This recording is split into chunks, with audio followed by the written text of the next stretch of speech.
जय जिनेन्द्र सभी को। जय जिनेन्द्र सभी को सादर जय जिनेन्द्र। जय जिनेन्द्र।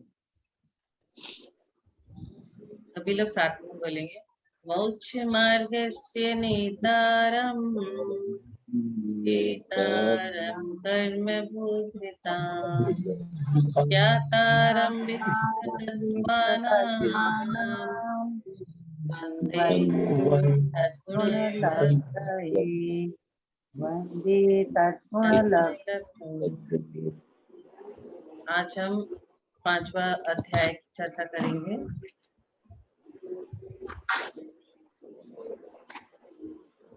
प्रथम अध्याय के सूत्र संख्या 4 के अनुसार सम्यक दर्शन के विषय जो जीवादि तत्वार्थ कहे हैं, उनमें से प्रथम जीव पदार्थ का व्याख्यान प्रारंभ के 4 अध्यायों में हमने ऑलरेडी कर लिया जीवादि तत्वों का। अब अजीव पदार्थ का व्याख्यान हम करेंगे। जीव के बारे में हमने पहला, दूसरा, तीसरा, चौथा अध्याय में पढ़ लिया। अब 5वें अध्याय में 5वां अध्याय का प्रारंभ अजीव पदार्थ की संज्ञा एवं भेदों का स्वरूप क्या है उससे हम करेंगे। तो 5वां अध्याय का पहला नंबर सूत्र। मैं गंगवाल अंकल से रिक्वेस्ट करूंगी कि सूत्र का उच्चारण करें। पहला, मुझे पढ़ना है।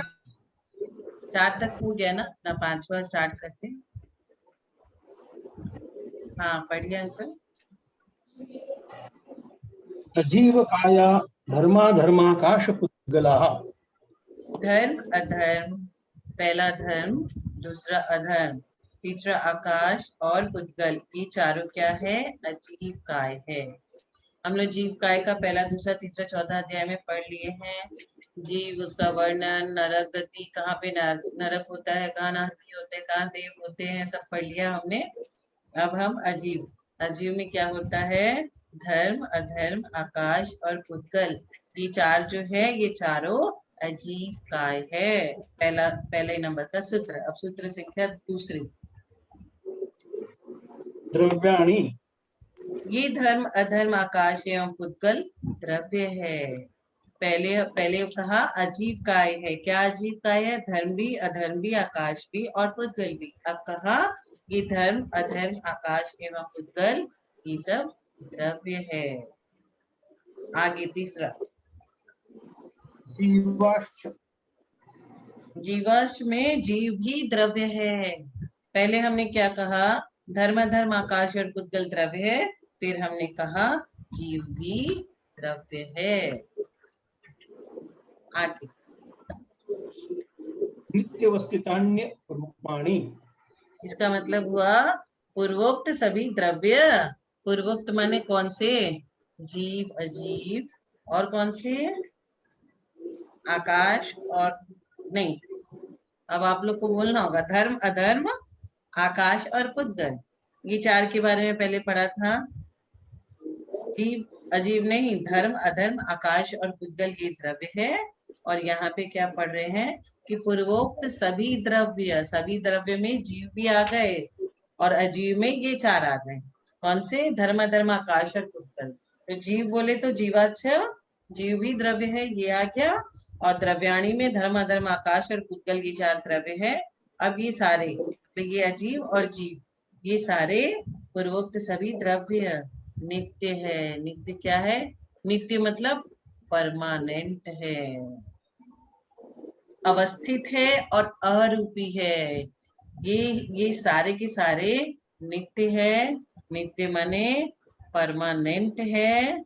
धर्म, अधर्म, आकाश, पुद्गल, जीव एवं काल ये सभी द्रव्य नित्य है, अवस्थित है एवं अरूपी है। सभी द्रव्य अपने सामान्य विषय गुणों को नहीं छोड़ते। चीनी मीठी है ना तो वो मीठी ही रहेगी। कभी देखा खारी चीनी होती है? कभी नहीं होती। तो ये अपने विशेष गुणों को नहीं छोड़ते, अतः सभी नित्य है। अथवा सभी द्रव्य कभी नाश को प्राप्त नहीं होते। वे अपने गुणों को भी नहीं छोड़ते और नाश को भी प्राप्त नहीं होते, इसलिए ये सारे नित्य है। अपने द्रव्यत्व की जो संख्या नियत है उनका कभी उल्लंघन नहीं करते। हाँ, अपनी जो लिमिटेशन है ना उसी में रहते हैं, संख्या भी उसकी उल्लंघन नहीं करते, अतः ये अवस्थित है। इनमें रूप आदि नहीं पाया जाता, अतः ये अरूपी है। इसमें अकेले रूप का ही निषेध किया गया, किंतु रस वर गंध आदि रूप के ही साथ होते हैं, अतः रूप का निषेध होने से रस आदि का भी निषेध होता है, जिससे अरूपी का अर्थ अमूर्त हो गया। क्या हो गया? अरूपी का अर्थ अमूर्त हो गया।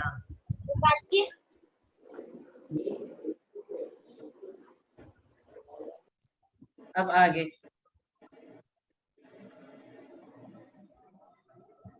अगला सूत्र रूपिणः पुद्गलः। पुद्गल द्रव्य रूपी है। अभी हम लोग सबसे पहले प्रथम सूत्र में क्या बात किए थे कि धर्म अधर्म आकाश और पुद्गल ये चारों अजीव काय है। अब क्या बोले कि ये धर्म अधर्म आकाश एवं पुद्गल ये सब अजीव काय है और ये द्रव्य भी है और जीव भी द्रव्य है। ये 3 तक समझ लिया। और चौथे में ये समझ लिया कि पूर्वोक्त सभी द्रव्य मतलब धर्म अधर्म आकाश पुद्गल और जीव ये सब अवस्थित है, नित्य है, अरूपी है। और अब समझा 5 नंबर में पुद्गल द्रव्य रूपी है। द्रव्य में से जो धर्म अधर्म है वह अरूपी है, धर्म अधर्म इत्यादि, लेकिन पुद्गल जो द्रव्य है वह रूपी है, क्योंकि जिनमें रूप पाया जाता है वह रूपी कहलाता है। रूप एवं मूर्ति दोनों एक ही अर्थ होता है इनका। रूप गुण विशेष का वाची है तथा रस गंध वर्ण आदि रूप के अविनाभावी है, अतः रूप में इनका संबंध अपने आप हो जाता है। अब आगे का 6 नंबर। आकाशादेक द्रव्याणि। आकाश पर्यंत एक एक द्रव्य है। आकाश पर्यंत सभी एक एक द्रव्य है। 7वां निष्क्रियाणि च। तथा ये धर्म अधर्म एवं आकाश द्रव्य निष्क्रिय भी हैं। ये क्या है? ये निष्क्रिय है। अंतरंग और बहिरंग निमित्त से उत्पन्न होने वाली जो पर्याय होती है द्रव्य के एक क्षेत्र से दूसरे क्षेत्र में प्राप्त कराने का कारण, उसको हम क्रिया कहते हैं। जो इस प्रकार की क्रिया से रहित है वह निष्क्रिय है। मतलब क्रिया से रहित होना निष्क्रिय कहलाता है। तो ये धर्म अधर्म आकाश और द्रव्य ये सब निष्क्रिय है। इन तीनों द्रव्य को निष्क्रिय मानने से जीव और पुद्गल सक्रिय द्रव्य हो जाते हैं, क्योंकि हमने सिर्फ धर्म अधर्म और आकाश द्रव्य को निष्क्रिय कहा, लेकिन जीव को निष्क्रिय नहीं कहा, पुद्गल को निष्क्रिय नहीं कहा, इसीलिए वह सक्रिय द्रव्य है। यह अपने आप सिद्ध हो गया क्योंकि 3 को निष्क्रिय कहा हमने। अब आगे अगला सूत्र असंख्येया प्रदेशा धर्माधर्मैक जीवाणाम। धर्म अधर्म एवं एक जीव के क्या होते हैं? असंख्यात प्रदेश। धर्म एवं अधर्म द्रव्य एक एक होते हुए भी असंख्यात प्रदेशी हैं। इस प्रकार एक जीव के प्रदेश भी असंख्यात ही होते हैं। असंख्यात मतलब जो संख्या से परे है। संख्यात मतलब काउंटेबल, असंख्यात मतलब अनकाउंटेबल। असंख्यात 3 प्रकार का होता है, जगन्य, उत्कृष्ट और अजगन्योत्कृष्ट। इन तीनों में से यह अजगन्योत्कृष्ट का ग्रहण करता है। आकाश के जितने क्षेत्र में एक पुद्गल परमाणु समाता है उतने क्षेत्र को प्रदेश कहते हैं। ये हमें जानना आवश्यक है कि आकाश के जितने क्षेत्र में एक पुद्गल परमाणु समाता है उसको हम एक प्रदेश कहते हैं, उतने क्षेत्र को। धर्म और अधर्म द्रव्य की जितने प्रदेश है वे सब लोकाकाश में फैले हुए हैं। क्या फैला हुआ है लोकाकाश में? धर्म और अधर्म। लोकाकाश असंख्यात प्रदेशी है, इससे इन दोनों के असंख्यात प्रदेश सिद्ध होते हैं। एक जीव के प्रदेश भी केवली समुद्रघात के समय पूरे लोकाकाश के बराबर फैल जाते हैं, जिससे एक जीव के असंख्यात प्रदेश होने की सिद्धि हो जाती है। आगे 9वां नंबर। आकाशस्यानंदः। आकाश द्रव्य के अनेक।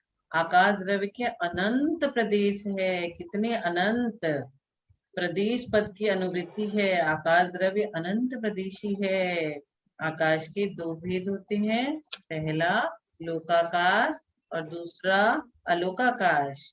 लोकाकाश तो असंख्यात प्रदेशी है, लेकिन अलोकाकाश सहित मिलाकर आकाश अनंत प्रदेशी होता है। अनंत और असंख्यात और ये सब का जो वर्ड जहां जहां जो जो यूज हो रहा है ना, वो हमें ध्यान में रखना है।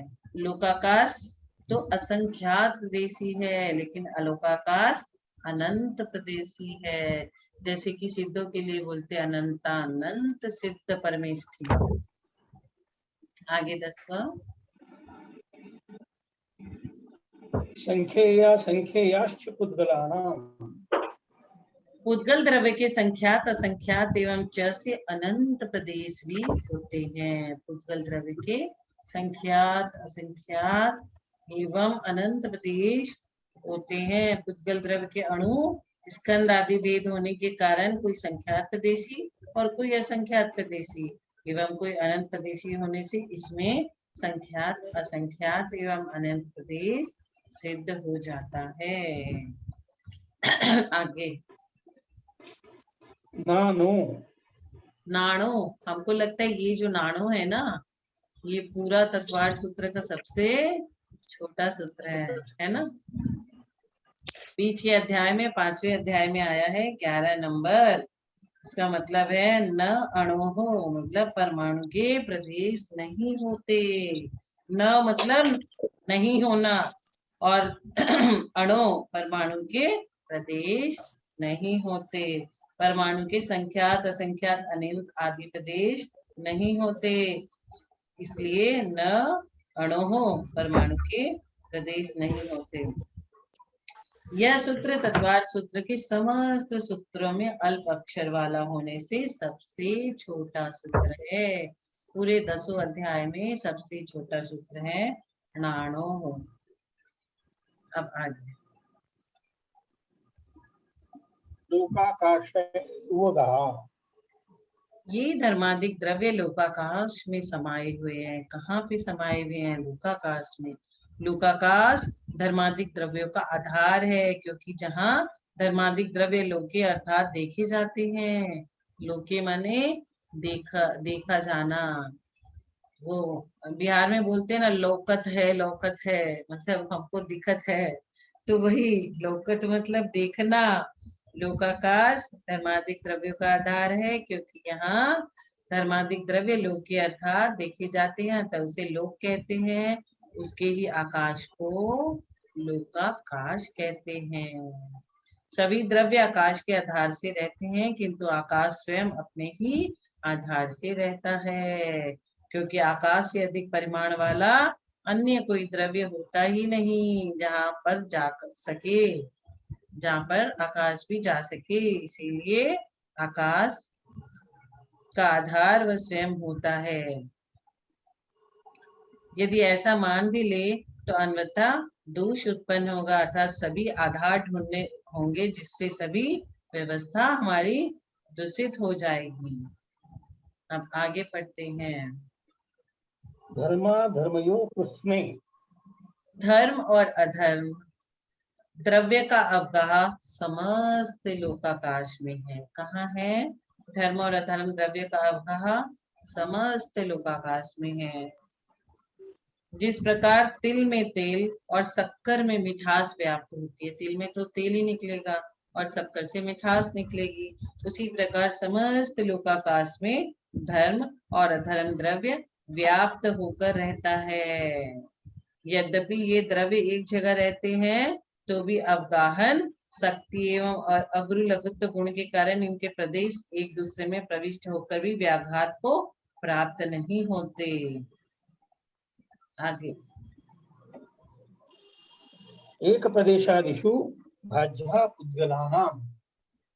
पुद्गलों का अवगाह लोकाकाश के एक प्रदेश आदि में विकल्प से होता है। पुद्गलों का अवगाह लोकाकाश की एक प्रदेश आदि में विकल्प से होता है। लोकाकाश के एक प्रदेश में पुद्गल का एक परमाणु समा जाता है। लोकाकाश का एक प्रदेश में पुद्गल का एक परमाणु समा जाता है। अतः सूत्र में एक प्रदेशादिशु पद दिया गया है। पुनः परमाणु स्कंध आदि रूप होने से 2-3 प्रदेश में भी समा जाता है। अतः लोकाकाश के एक संख्यात एवं असंख्यात प्रदेशों में पुद्गल स्कंदों का अवगाह हमें जानना चाहिए।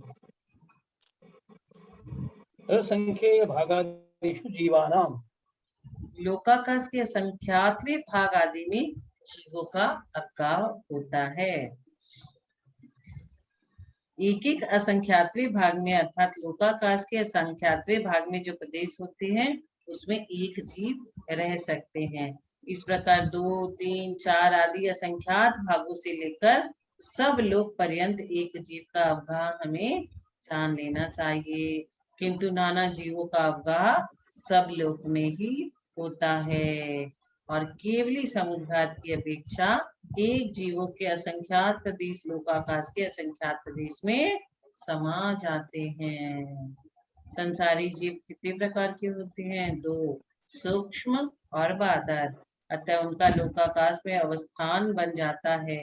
जो सूक्ष्म जीव है उनका शरीर तो सूक्ष्म होने के कारण एक निगोद जीव आकाश के जितने प्रदेश को अवगाहन करता है उतने में साधारण शरीर वाले अनंतानंत जीव रह जाते हैं। वे परस्पर में एवं बादर जीवों के साथ भी व्याघात को प्राप्त नहीं होते। इसलिए लोकाकाश में अनंतानंत जीवों के अवगाह में कोई विरोध नहीं आता। अब आगे निमिषन जी वैसा पढ़ रहे क्या अभी आगे? हाँ आगे अंकल निमिषन पढ़ेंगे क्या? निमिचन जी अंकल। हाँ पढ़ लूंगा। 16वें नंबर का सूत्र। प्रदेश संहार विसर्पाभ्यात प्रदीप बता। प्रदीप के समान प्रदीप में क्या होता है? प्रदीप को छोटे से रूम में रख दो तो वहां पे भी प्रकाश देता है और उसी को उठा करके बड़े सारे हॉल में रख दो तो वो उतनी जगह प्रकाश देता है। तो प्रदीप के समान जीव के प्रदेशों का संकोच और विस्तार होने के कारण, संकोच छोटी जगह में रख दिया छोटा हो गया, बड़ी जगह में रख दिया फैल गया, तो संकोच और विस्तार हो गया। लोकाकाश के असंख्येय भागादि में जीवों का अवगाह बन जाता है। यह दृष्टांत सूत्र है। इसमें जलते हुए दीपक का उदाहरण दिया हुआ है। जैसे जलते हुए दीपक को जब हम छोटे बड़े कमरे में रखते हैं तो उसका प्रकाश क्रमशः छोटा बड़ा हो जाता है। उसी प्रकार जीव भी संकोच विस्तार शक्ति के अनुसार छोटे बड़े शरीर में समा जाता है। एक आत्मा चींटी में भी होती है और हाथी में भी होती है। हाथी का शरीर आप देखिए कितना विशालकाय होता है, चींटी कितनी सूक्ष्म होती है। आगे गति ग्रहो धर्म रूपकारा। गति और स्थिति में निमित्त होना ये क्रम से धर्म और अधर्म द्रव्य का उपकार है। गति और स्थिति में निमित्त होना मतलब उनको उसका सहायता करना, यह क्रम से धर्म और अधर्म द्रव्य का उपकार है। किनका उपकार है? धर्म द्रव्य का। और किनका? अधर्म द्रव्य का।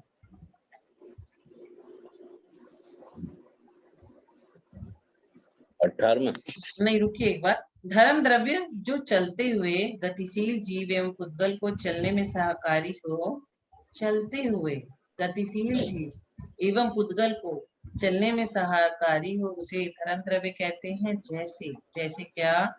चलती हुई मछली, एक मछली है, चलती हुई मछली को जल चलने में सहकारी होता है किंतु ठहरी हुई मछली को जल चलने की प्रेरणा नहीं दे सकता। कोई मछली अपने मन से रुक गई तो क्या जल उसे चला सकता है? लेकिन जब कोई मछली चल रही है तो जल उसको सहकारी होता है। अधर्म द्रव्य जो ठहरते हुए हैं, जीव और पुद्गल को ठहरने में सहकारी होता है, उसे अधर्म द्रव्य कहते हैं। जैसे रुकते हुए पति को वृक्ष की छाया रुकने में सहकारी होती है। आप ठंडी ठंडे वृक्ष के नीचे बैठ करके हवा खा रहे हैं तो वह आपके लिए सहकारी हुई रुकने में, लेकिन वो आपको पकड़ के रोकी नहीं। अब आगे। दीदी 1 मिनट, मैं ये थोड़ा पढ़ लूं। प्रदेश संवर वाला इसमें थोड़ा ज्यादा है। प्रदेश ज्यादा संवर तो इसमें 14 भी है, नंबर मैं तो पे। सारा छोड़ दे रही हूँ, एक एक लाइन पढ़ रही हूँ क्योंकि ना कोई पूरा बात नहीं, कोई बात पूरा नहीं, करना ठीक है ना। ठीक आपको कुछ अच्छा लग रहा है तो बोलो। ये इन्होंने यहाँ शंका उठाई है कि यदि आत्मा के प्रदेशों में संकोच विस्तार होता है तो वे संकुचते संकुचते इतना छोटा क्यों नहीं हो जाते कि आकाश के एक प्रदेश में एक जीव रह सके। तो इसका समाधान किया है, आत्मा के प्रदेशों का संकोच या विस्तार शरीर के अनुसार होता है, और सबसे छोटा शरीर किसका है? सूक्ष्म निगोदिया लब्ध्य अपर्याप्तक जीव का होता है, जिसकी अवगाहना कितनी है? अंगुल के असंख्यातवें भाग। अतः जीव की अवगाहना इससे कम नहीं होती, कम से कम तो इतनी ही रहती है, इसलिए वह लोक के असंख्यातवें भाग प्रमाण ही है। ये लिखा था दीदी, पढ़ लिया। पढ़िए भाई साहब। मैं पढ़ रहा हूँ। आकाशात अवकाश देना आकाश द्रव्य का उपकार है। किनका उपकार है? आकाश द्रव्य का। अवकाश देना, अवकाश देना आकाश द्रव्य का उपकार है, क्योंकि अलोकाकाश के ठीक मध्य में, एकदम सेंटर में लोकाकाश में। किसके सेंटर में? अलोकाकाश के ठीक मिडिल में लोकाकाश है। अतः आकाश से लोकाकाश का उपकार होता है। लोकाकाश के अंदर जीव, पुद्गल, धर्म, अधर्म एवं काल द्रव्य होने से इन पर लोकाकाश का उपकार है।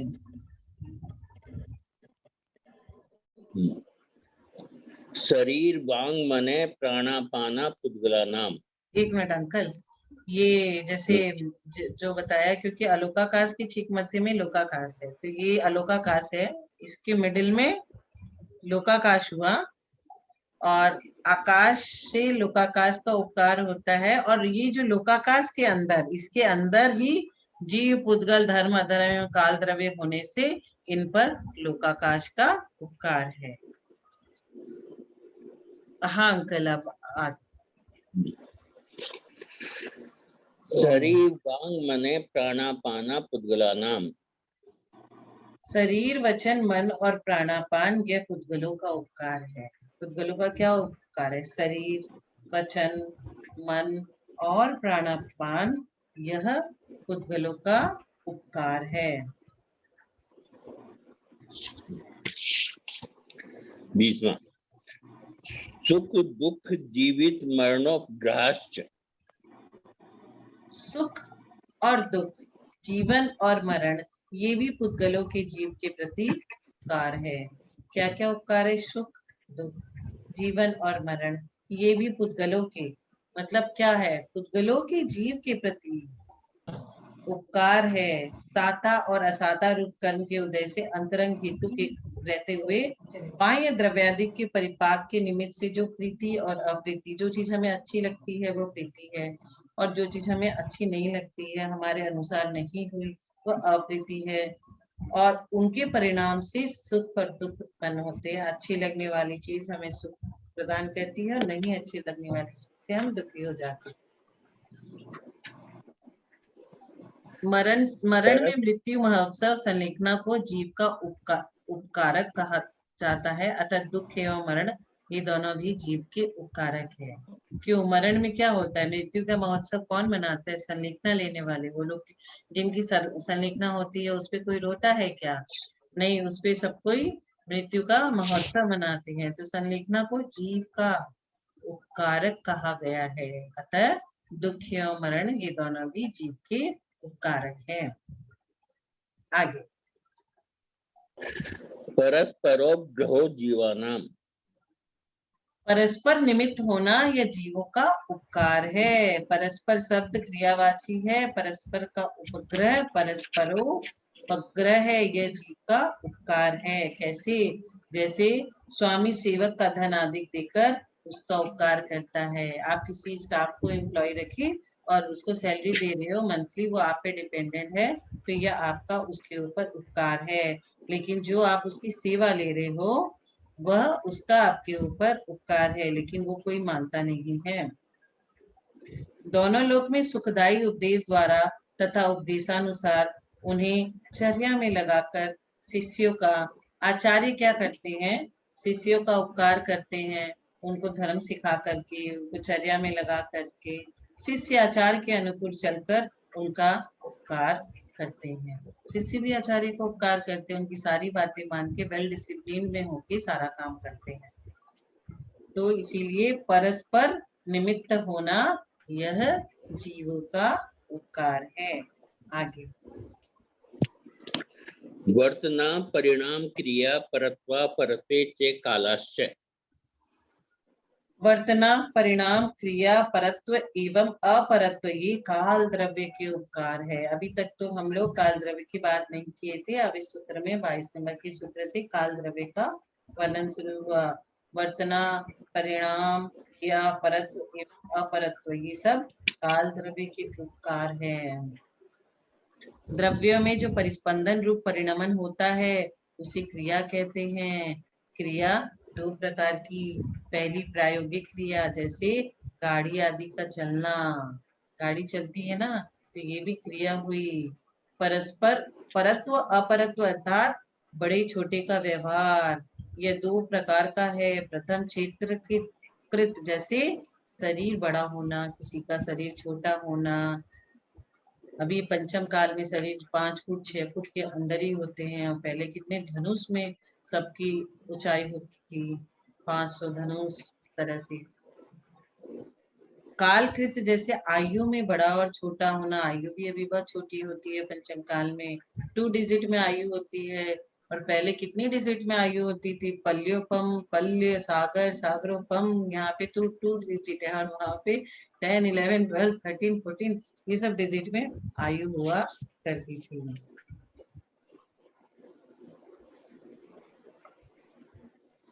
हाँ, आगे आपका।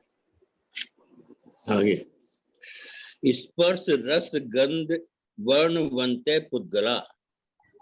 अब जो स्पर्श रस गंध एवं वर्ण वाले हैं वे पुद्गल होते हैं। बहुत सी छोटी सी अच्छी सी प्यारी सी डेफिनेशन है, और ये 23 नंबर का सूत्र याद रखना चाहिए, क्योंकि पुद्गल क्या होता है उसका डेफिनेशन इसमें आ गया कि जिसमें स्पर्श रस गंध एवं वर्ण होता है वे सब पुद्गल होते हैं, जिसे हम छू सकते हैं, स्पर्श किया, अनुभव किया, हाँ भाई ये कड़ा है, नरम है, ठंडा है, गर्म है, तो वो सब चीज पुद्गल हो गया। जैसे एक जन ने सवाल किया किताब, कॉपी, पेंसिल, पेन ये सब क्या पुद्गल होते हैं?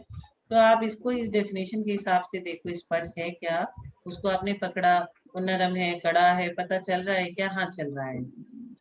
रस जो स्वाद होता है, या स्वाद मात्र को रस कहते हैं, खट्टा है, मीठा है, तो वो सब पुद्गल है। स्वाद है उसमें, खट्टा है, मीठा है, सब तरह का। दुर्गंध आ रही है या सुगंध आ रही है तो गंध। और वर्ण मतलब 5 भेद, काला, पीला, नीला, लाल, सफेद, तो ये स्पर्श आदि के मूल भेद हैं। वैसे प्रत्येक की संख्या तेवम असंख्या तेवम अनंत भेद हो जाते हैं। आगे 24 नंबर। शब्द बंध सूक्ष्म स्थूल संस्थान भेद तमस छाया तपोदोत वंत्रश्च। तथा वे पुद्गल जो पुद्गल क्या है? स्पर्श रस गंध वाले, तो वे पुद्गल शब्द बंध सूक्ष्म स्थूल संस्थान भेद अंधकार छाया आतप एवं उद्योत वाले होते हैं। ये 10 पुद्गल की पर्याय है क्या? शब्द बंध सूक्ष्म ये सब जितनी भी है ना, ये सब पुद्गल की पर्याय है। आगे 25 नंबर का। अन्वय स्कंदाश्च। इन पुद्गलों के दो भेद है क्या, अणु और स्कंद। पुद्गल किससे बना होता है, अणु और स्कंद से। अणु और स्कंद से। एक प्रदेश में होने वाले स्पर्शादिक पर्याय को उत्पन्न करने की सामर्थ्य रूप से जो कहे जाते हैं वे अणु कहलाती है। अणु किसे कहते हैं, एक प्रदेश में होने वाले स्पर्शादिक पर्याय को उत्पन्न करने की सामर्थ्य रूप से जो कहे जाते हैं वे अणु हैं। और जिसमें स्थूल रूप से पकड़ना, रखना आदि व्यापार का स्कंधन अर्थात संगठना होती है, वे स्कंध कहलाए जाते हैं। अब आगे, भेद संज्ञातव्य उत्पद्यन्ते। भेद से, संघात से एवं भेद संघात दोनों से। पहले आप भेद से लो, फिर संघात से लो, और फिर भेद और संघात दोनों से लो, स्कंद उत्पन्न होते हैं। स्कंद कैसे उत्पन्न होते हैं, अंतरंग एवं बहिरंग इन दोनों प्रकार के निमित्तों से संघात की विदारणा करने को भेद कहते हैं।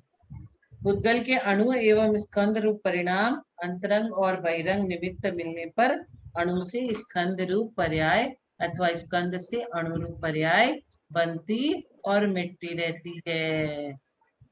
जैसे लोहे की हथौड़ी से हम पत्थर के टुकड़े करें तो लोहे की चोट लगने से ही पत्थर के क्या हुए, जैसे हम ऐसे ऐसे लोहे की चोट मारे तो पत्थर क्या हुआ, पत्थर के टुकड़े हो गए। किंतु लोहे की हथौड़ी से लोहे के कुछ कण पत्थर के टुकड़े के साथ संघात को प्राप्त होते हैं तथा पत्थर के कुछ कण हथौड़ी के संग चिपककर साथ में संघात को प्राप्त हो जाते हैं। इस प्रकार एक साथ ही भेद और संघात से स्कंद बन जाता है। आगे विजय आंटी पढ़ेंगे। जी जी।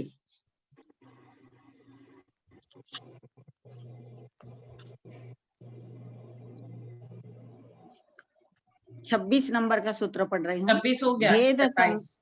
26 हो गए, 27। भेदादनुहु, भेदादनुहु। भेद से अणु उत्पन्न होता है। अणु कैसे उत्पन्न होता है, अणु की उत्पत्ति भेद से होती है।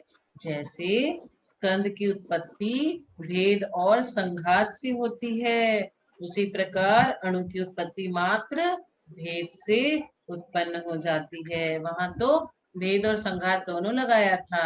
हथौड़ी से लोहे को टुकड़ा किया, हथौड़ी का कुछ पार्ट लोहे में रह गया और लोहे का कुछ पार्ट हथौड़ी में रह गया। लेकिन यहाँ पे क्या, भेद करने से भेद से अणु की उत्पत्ति हो जाती है। संघात एवं भेद संघात के कारण नहीं है। अब आगे 28 नंबर का सूत्र। भेद संघाताभ्याम चाक्षुषः, भेद संघाताभ्याम चाक्षुषः। भेद और संघात से चाक्षुष स्कंद बनता है। स्कंद कैसे बनता है, भेद और संघात से। अनंतानंत परमाणुओं की समुदाय से निष्पन्न होकर भी कोई स्कंद चाक्षुष होता है और कोई अचाक्षुष। चाक्षुष माने जिसे हम नेकेड आई, खुली चक्षु से देख सकते हैं। उसमें जो अचाक्षुष स्कंद है वह चाक्षुष कैसे होता है, इसी बात को बतलाने के लिए यह कहा गया कि भेद और संघात से चाक्षुष स्कंद होता है, अकेले भेद से नहीं, दोनों ही मिलने से होएगा। सूक्ष्म परिणाम वाले स्कंद का भेद होने पर भी वह अपनी सूक्ष्मता को नहीं छोड़ता, इसलिए उसमें अचाक्षुष बना ही रहता है। इतना सूक्ष्म होता है कि वह नहीं दिखता है। जैसे लोहे की हथौड़ी से पत्थर के टुकड़े करने पर प्रत्यक्ष प्रयोग चक्षु से हमें दिखाई देता है, सब चीज दिखाई दे रही है, तो वह चाक्षुष है। आगे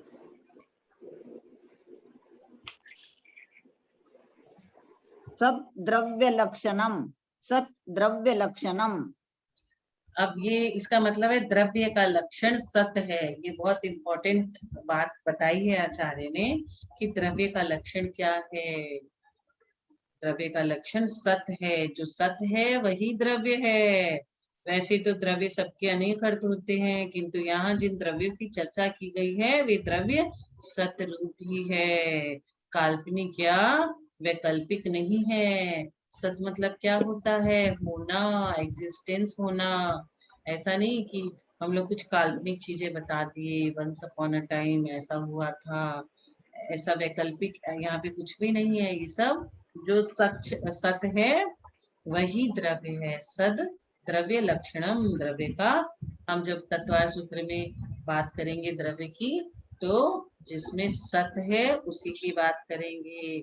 हम काल्पनिक और कुछ भी इमेजिनेशन में यहाँ बात नहीं करेंगे। तो ये आप लोग बढ़िया से समझ लो कि जो सत है वही द्रव्य का लक्षण है। आगे उत्पाद व्यय द्रव्य युक्तम सत, उत्पाद व्यय द्रव्य युक्तम सत।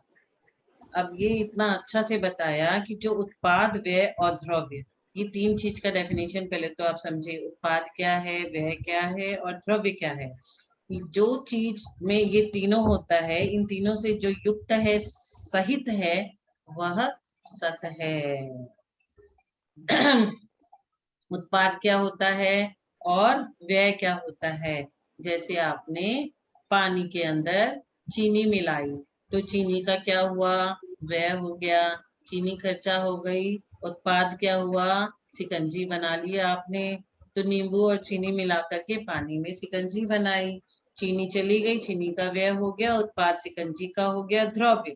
और ये तीनों चीजें मिल करके ये अपने सत है, मतलब ये एग्जिस्टेंस में है। वो व्यय हुआ है लेकिन उसका रूप परिवर्तन हुआ है।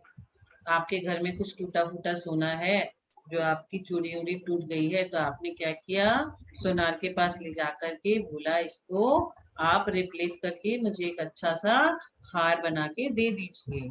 तो वह किसका हुआ? जो आपके पास के सोने का था। उत्पाद किसका हुआ? नए नेकलेस, नए हार का हुआ। तो वही द्रव्य है सत, मतलब जिसमें उत्पाद होता है, व्यय होता है और द्रव्य होता है, तभी वह सत कहलाएगा और वही द्रव्य होता है। ये बहुत बढ़िया टेस्टिंग है, ये हमें याद रखनी है, तभी जाके हम किसी चीज पे उसको, वो सत है कि नहीं, द्रव्य है कि नहीं, ये वाली चीज की परीक्षा करके उसका हम निष्कर्ष निकाल सकते हैं। द्रव्य दो प्रकार के होते हैं, चेतन और अचेतन। चेतन एक जीव द्रव्य है एवं अचेतन पुद्गल, धर्म, अधर्म, आकाश एवं काल, ये पांच द्रव्य है जिनके लक्षण हम पहले पढ़ चुके हैं। द्रव्य में नवीन पर्याय की उत्पत्ति को उत्पाद कहते हैं और द्रव्य के पूरे पर्याय को, नाश होने को, व्यय कहते हैं। द्रव्य की नित्यता को द्रव्य कहते हैं, मतलब वह नित्य है, वो परमानेंट है, वो कभी खत्म नहीं होता। इन तीनों चीज से जो है वह सत है। सोना खत्म कहाँ हुआ? उसका कन्वर्जन हुआ, वो व्यय हुआ, व्यय होके नई चीज का उत्पाद हुआ, और ये सब नित्यता है, तो उसे द्रव्य कहते हैं। तो अब हमें पता चल गया कि सत ही द्रव्य का लक्षण है। और सत क्या है? जिसमें उत्पाद, व्यय और द्रव्य। उत्पाद हुआ, खर्चा हुआ, फिर दूसरा चीज उत्पन्न हो गया, और फिर वह परमानेंट है, नित्य है। ये बहुत अच्छे से याद रखिए, ये आगे के शास्त्रों में हमें काम आएंगे। आगे टाइम हो गया, नहीं अभी हो गया क्या? 45 हो गए। ये एक ले लेते हैं। जिनवानी स्तुति हाँ ले जिनवानी ले क्या? देख लो। जिनवानी स्तुति रह जाती है ना, हाँ रह जाती है। कुमकुम दीदी आप लोग करिए। अपना अपना कर लिया करिए, जब खत्म हो जाता है ना, तो हाँ हाँ कर लेते हैं दीदी, कर अपना लेते। अपना अपने करके हाँ वैसे कर लेना चाहिए। कुमकुम दीदी बोलिए। हाँ बोलती।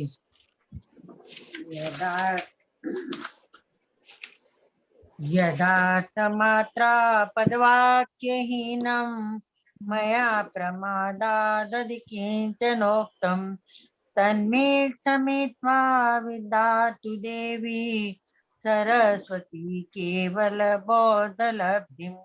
बोधि समाधि परिणाम शुद्धि स्वात्मोपलब्धि शिव